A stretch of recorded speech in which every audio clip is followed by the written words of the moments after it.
Good morning, welcome to the Lakeside Viking News. I'm Braden Webb, and it's Tuesday, February 9th. Let's begin with the brief LHS announcements. Attention seniors, mark your calendars and save the date. Graduation for the class of 2021 will be held on May 27th at 7 p.m. at Halford Stadium. If you haven't already ordered your cap and gown, you need to do so now. Go to the Class of 2021 Google Classroom, watch the instructional video, and order your cap and gown today. Questions? Contact senior class advisors, Ms. Techley, Ms. Krager, and Ms. Crawford. Golf season is quickly approaching. Tryouts will be held at Heritage Golf Links on Tuesday, February 9th from 4 to 5:30 p.m. You must provide your own transportation to and from the golf course. Be sure to wear a collared shirt and golf-appropriate bottoms, no jeans and sweats. All boys and girls who try out must have a recent physical and the necessary paperwork uploaded to Dragonfly by Friday, February 5th. If you are interested in trying out and you haven't attended the preseason meeting or contacted Coach Bokelman, please fill out the info link right here. If you have any questions, please contact Coach Bokelman at this email address. In honor of Black History Month during the month of February, the Lakeside Viking News team will be highlighting notable Black Americans who made meaningful contributions to the culture and history of this country. Today, musician Etta James. Jamesetta Hawkins, known professionally as Etta James, was an American singer who performed in various genres including blues, R&B, soul, rock and roll, jazz, and gospel. Starting her career in 1954, she gained fame and with such hits as The Wallflower, At Last, Tell Mama, Something's Got a Hold on Me, and I'd Rather Go Blind. She faced a number of personal problems including heroin addiction, severe physical abuse, and incarceration. Before making a musical comeback in the late 1980s with her album 7 Year Itch, James' powerful, deep, earthy voice bridged the gap between rhythm and blues and rock and roll. She won 6 Grammys and 17 Blues Music Awards. She was inducted into the Rock and Roll Hall of Fame in 1993, the Grammy Hall of Fame in 1999, and the Blues Hall of Fame in 2001.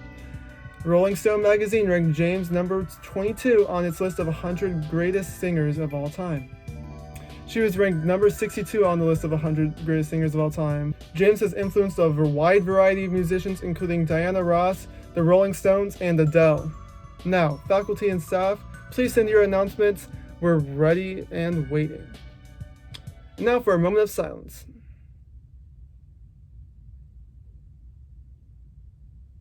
Thank you. And now to Deanna with the news. What's up, Lakeside? I'm Deanna, and I'm back with current events. The Tampa Bay Buccaneers are the Super Bowl 55 champions after a victory that exceeded expectations and history on Sunday night at the Raymond James Stadium in Tampa, Florida. This is the second Super Bowl win for the Bucs, and they became the first team to win in their home stadium. Quarterback Tom Brady secured his 7th Lombardi Trophy and 3 touchdowns. The Bucs' defensive front controlled the line of scrimmage through all 4 quarters, defeating the Kansas City Chiefs 31-9. Drug maker AstraZeneca is racing to adapt its COVID-19 vaccine in the face of new variants of the virus, with the process becoming more urgent after a small-scale study found that it was less effective at protecting against the new strain discovered in South Africa. Vaccine makers had already started developing second-generation COVID vaccines aimed at targeting new variants of the virus. Experts say it shouldn't be too tricky to tweak existing vaccines to cover mutations and could be adapted in a matter of 6 weeks. With his impeachment trial set to begin this week, a narrow majority of Americans say they support the Senate convicting Donald Trump and barring him from holding federal office again, according to the ABC News poll released Sunday. With his impeachment trial set to begin this week, a narrow majority of Americans say they support the Senate convicting Donald Trump and barring him from holding federal office again, according to an ABC News poll released Sunday. Meanwhile, the attention on Capitol Hill last week focused more on the fate of a new Republican member of Congress who has faced backlash for extremist views in her past. That focus, which followed the deadly riot on the U.S. Capitol, which Trump is accused of inciting, has taken a toll on the public's perception of the party.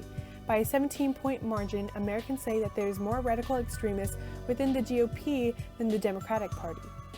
And now to Tech Tip Tuesday with Dr. Fairchild. Hi guys, this is David Fairchild with another Tech Tip Tuesday. Today we're going to be looking at Microsoft Outlook and a couple of tips that are going to help you.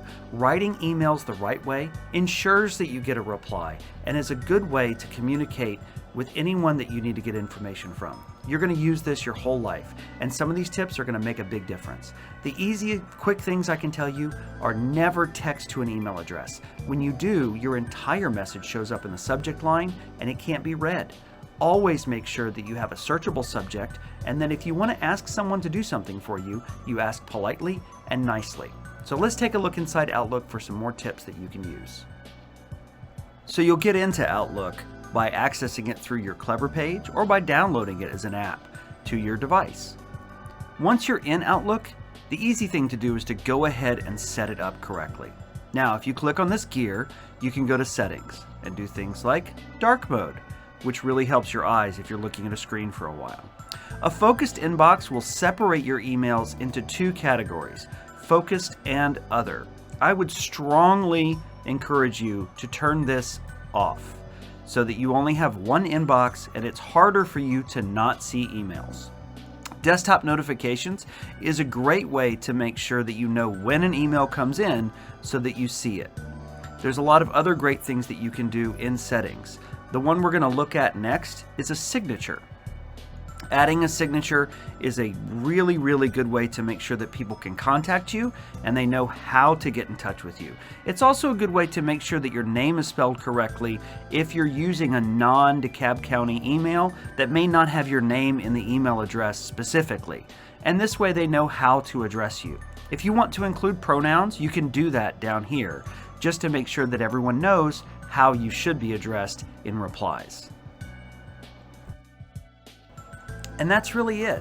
Just a couple of tips and a couple of changes to Outlook make a big difference. Now you need to make sure that the first thing you do when you power up your device every day is check your email so you know what's going on before you get to a class, or you can reply early enough that the person you're sending it to has a chance to send an email back if you need it.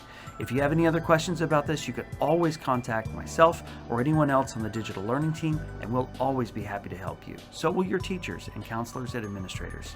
Thanks a lot and have a great day.